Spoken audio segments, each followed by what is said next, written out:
এই তাকওয়াটা যেন 12 মাস প্রত্যেকটা মানুষের ভিতরে বিদ্যমান থাকে, এটাই হলো ইসলামী আন্দোলনের শিক্ষা।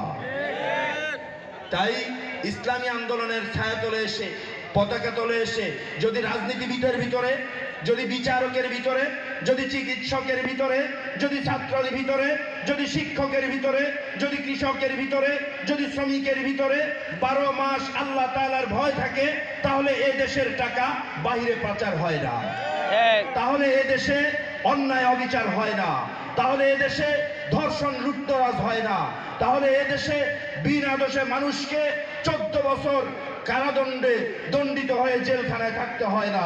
কথা ঠিক কিনা? এই ঘটনাগুলো বাংলাদেশে ঘটেছে কি ঘটে নাই? কেন ঘটেছে?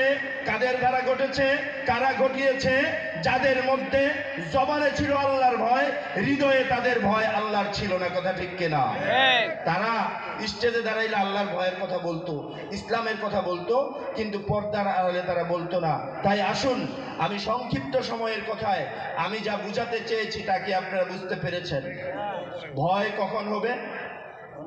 শুধু রমজানে, শুধু রাতের বেলা, খাবার সামনে নিয়ে, শুধু ইমাম হলে, মুয়াজ্জিন হলে, শিক্ষক হলে, প্রত্যেকটা সেক্টরের, প্রত্যেকটা ব্যক্তির, প্রত্যেকটা স্থানে, প্রত্যেকটি সেকেন্ডে সেকেন্ডে, ঘরে বাইরে, অন্ধরে অন্ধকারে, আলোতে, বাজারে, ময়দানে, ইউনিয়ন পরিষদে, থানায়, উপজেলা পরিষদে, জেলা প্রশাসক কার্যালয়ে, জজ কোর্টে, ম্যাজিস্ট্রেট কোর্টে, বাংলাদেশের পার্লামেন্টে যারা থাকবে, সকলের ভিতরেই যদি আল্লাহ তাআলার ভয় থাকে, তাহলে এ দেশ থেকে দুর্নীতি মূলোৎপাটন করতে সময়ের ব্যাপার মাত্র।